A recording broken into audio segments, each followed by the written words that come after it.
कुरा बाइबिल वेद सब हैं विरोधी, आपस में लड़ लड़ के मरते अबोधी। जितने देख पढ़ते हैं व्यसनी नारी, उन्हीं के लिए है डर वेदकारी। कानून में तू खुदा के फंसेगा, बुरा कर्म करके नरक में धंसेगा। नमस्कार दोस्तों, मैं अविनाश दास रेशनल कबीर यूट्यूब चैनल में आप सबका हार्दिक स्वागत करता हूं। साथियों, यदि चैनल को सब्सक्राइब नहीं किए हैं तो सब्सक्राइब जरूर करें, शेयर करके अपने सभी साथियों तक सभी ग्रुपों में पहुंचाएं, बेल आइकन को प्रेस करें, ऑल नोटिफिकेशन ऑन रखें ताकि हर नया अपडेट आप तक पहुंच सके। लाइक और कमेंट जरूर करें दोस्तों। जैसा कि आप जानते हैं, इस चैनल का उद्देश्य किसी भी जाति, धर्म, संप्रदाय या व्यक्ति विशेष को आहत पहुंचाना बिल्कुल नहीं है। इस चैनल का उद्देश्य है दोस्तों तर्कशीलता को विकसित करना, वैज्ञानिक सोच को समाज में स्थापित करना, और इसी उद्देश्य से यह चैनल क्रिएट किया गया है।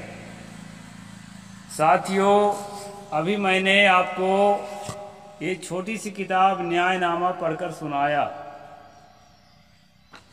2-3 एपिसोड सुना भी चुका हूं। यह जो है संत श्री निर्मल साहेब, ये नाम भी लिखा है दोस्तों। इसके रचनाकार हैं एक जाने माने कबीरपंथी संत जो है इसको लिखे हैं, और मैं आपको पढ़कर सुना रहा हूं। अभी हमने पढ़ा है दोस्तों, कुरान बाइबिल वेद सब हैं विरोधी, आपस में लड़ लड़ के मरते अबोधी।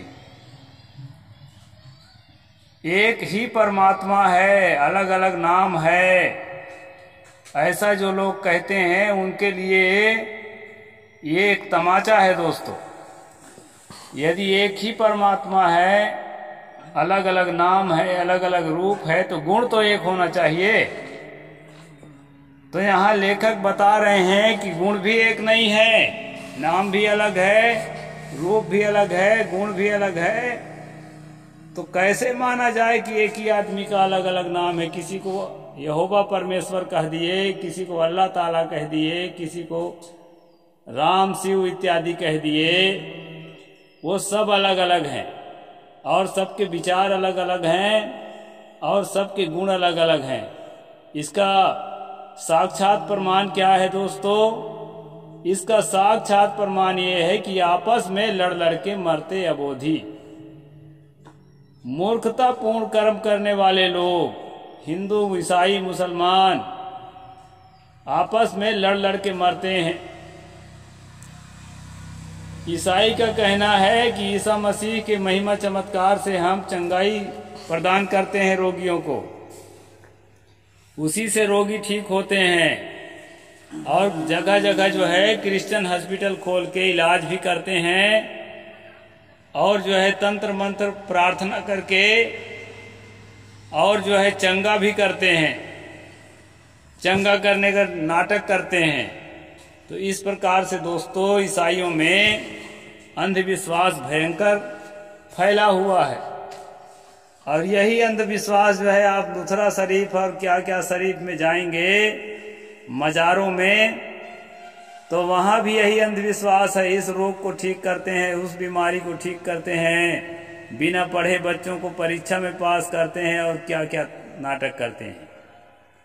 ठीक इसी तरह से दोस्तों बजरंग बली में जाएंगे, खेर माई में जाएंगे, दुर्गा माई में जाएंगे, काली माई में जाएंगे, और क्या क्या माइयों में जाएंगे, गणेश भगवान, शंकर भगवान, राम भगवान, ये जो है मंदिर बना बना के बैठे हैं। और बदमाश लोगों की रोजी रोटी है, वहाँ मन्नत लेकर के आम जनता जाती है, और जो है उसको ऐसा लगता है कि मेरी मन्नत पूरी हो रही है।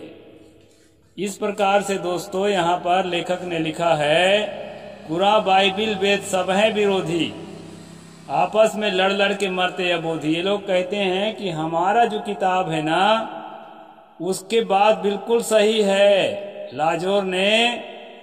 लाजोर नाम के एक आदमी मर गया था, 3 दिन का मरा हुआ को लाश से कब्र से खोद करके प्रभु यीशु ने जिंदा कर दिया। इस तरह से दोस्तों तमाम तरह के देवी देवता, ईसा मसीह, अलग अलग धर्म में महिमा चमत्कार का झांसा दिया जाता है। और उसी महिमा चमत्कार में अबोधी लोग, यहाँ अबोधी लिखा है, अबोधी मतलब कम पढ़े लिखे लोग, कम समझदार लोग। कितने लोग तो पढ़े लिखे हैं लेकिन मूर्ख के मूर्खे हैं, एकदम लंठ हैं, पढ़े लिखे का कोई। मैं तो एक पीएचडी होल्डर महिला को देखा था, उससे बात भी किया। पुतरा पुतरिया में जो है अगरबत्ती सुलगा रही थी, सुलगाने के बाद उससे मैंने बात भी किया तो कहा, साहेब ये आस्था है, आस्था का सवाल है, कहीं न कहीं सबके आस्था होती है। अब आप तो नास्तिक हैं, आपके आस्था नहीं है तो मैं क्या करूं, ऐसा बोल दिया महिला ने। तो साथियों, ये आस्था के नाम से इतने भटके हैं लोग, अंधविश्वास में, चमत्कार में, महिमा में, और कहते हैं कि ईश्वर तो एक ही है, उसी ईश्वर की शक्ति चर्च में है और उसी ईश्वर की शक्ति मंदिर में है और उसी ईश्वर के शक्ति जो है मस्जिदों में, मजारों में है, और उसी शक्ति से जो है बिगड़ता काम बन जाता है। और ऐसे झांसा देते हैं दोस्तों, जब यहाँ काम नहीं बनता तो वहाँ जाते हैं, वहाँ काम नहीं बनता तो वहाँ जाते हैं, यहाँ का मारा वहाँ जाए, वहाँ का मारा कहाँ जाए। पब्लिक जो है मारा मारा फिरती है। और कभी कभी काम बन गया दोस्तों तो इतना प्रचार करते हैं, इतना प्रचार करते हैं, और काम क्यों बन जाता है वो भी कारण बता दूं। साथ में इलाज भी करते रहते हैं वो लोग, केवल झाड़ फूंक और केवल प्रार्थना के भरोसे नहीं रहते, केवल यज्ञ हवन के भरोसे, पतरा पंचांग के भरोसे।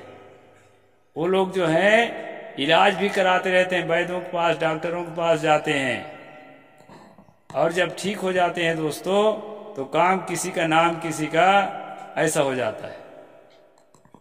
तो कहने का मतलब ये है कि अगर एक ही हैं तो फिर लड़ते क्यों हैं? एक ही शक्ति सब में काम कर रही है तो लड़ते इसलिए हैं कि एक ही शक्ति नहीं है। ईसा का वर्णन, यहोवा परमेश्वर का वर्णन उसकी किताब में कुछ अलग है,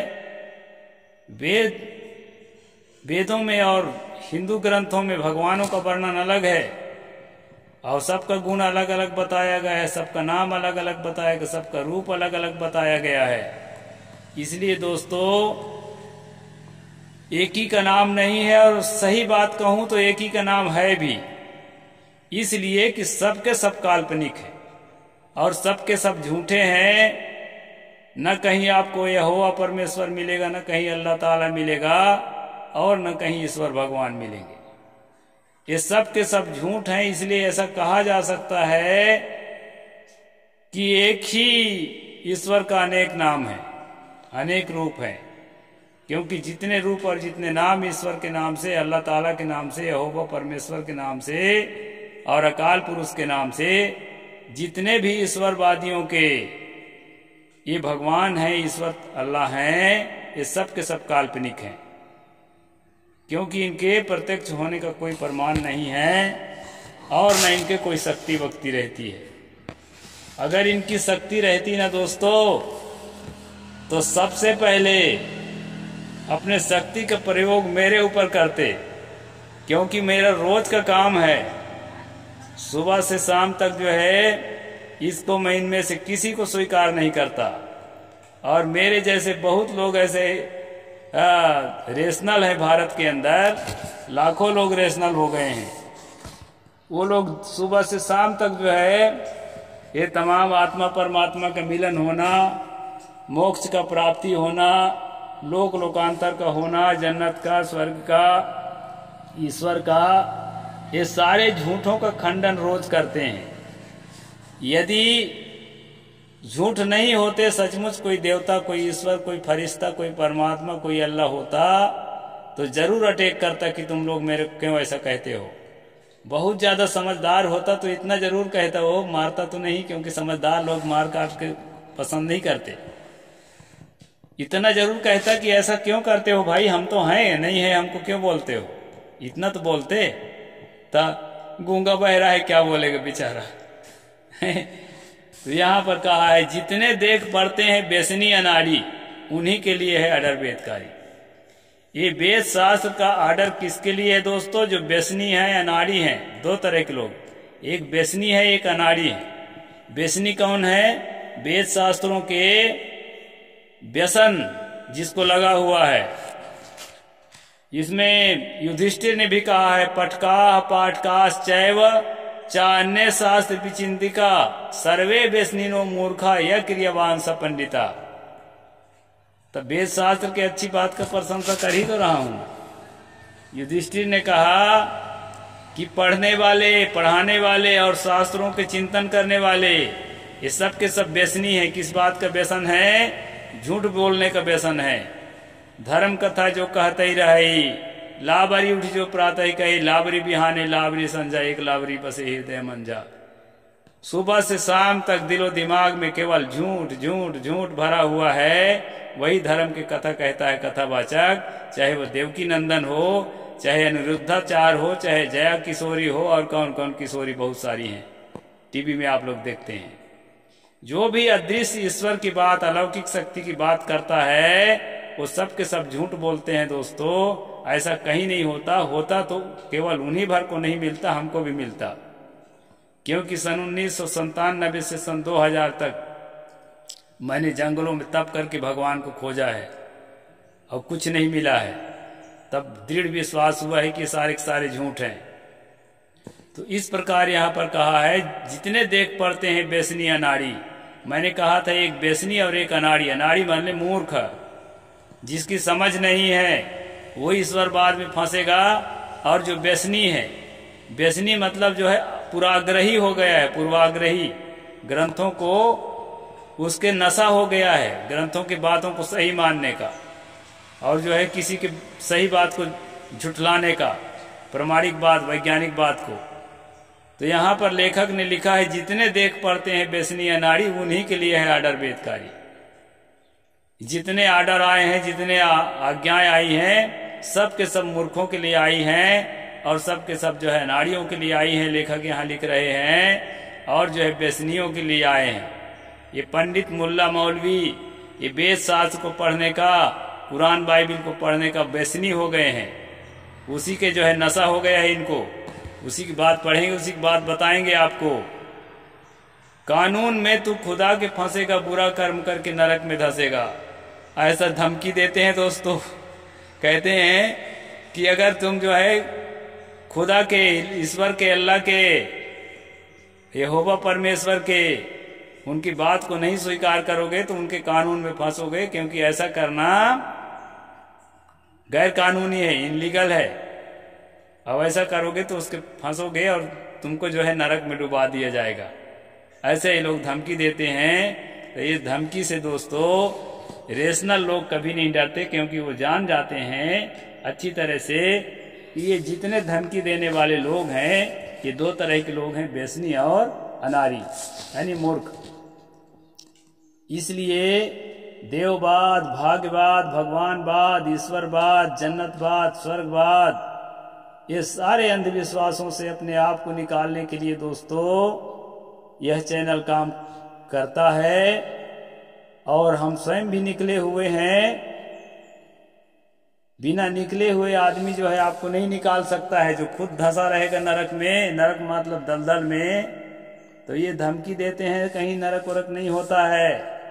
असली जो है, असली नरक क्या है? असली नरक है अंधविश्वास।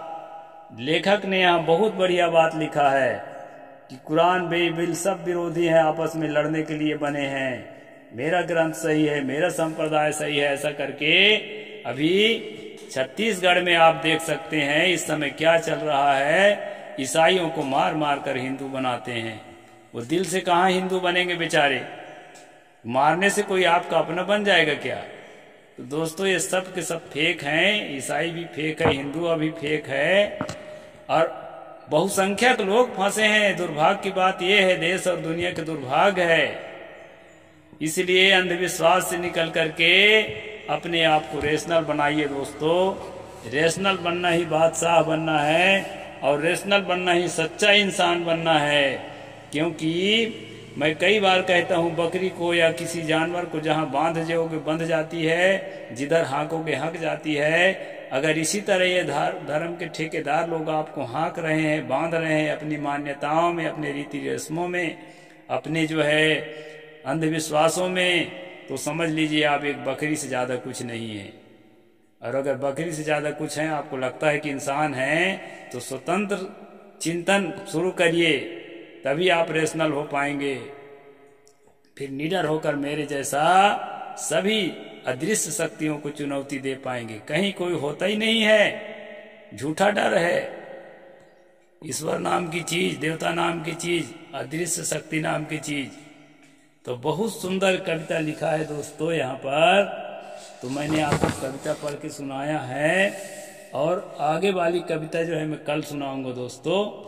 और इसी तरह सुनते रहिए और अपने साथियों तक पहुंचाते रहिए। बहुत सुंदर लिखा है लेखक ने, मुझे अच्छा लगा इसलिए मैं पढ़ता हूं और आपके लिए भी यहाँ चैनल में प्रस्तुत करता हूं। साहेब बंदगी, जय जोहार, जय भीम, जय भारत।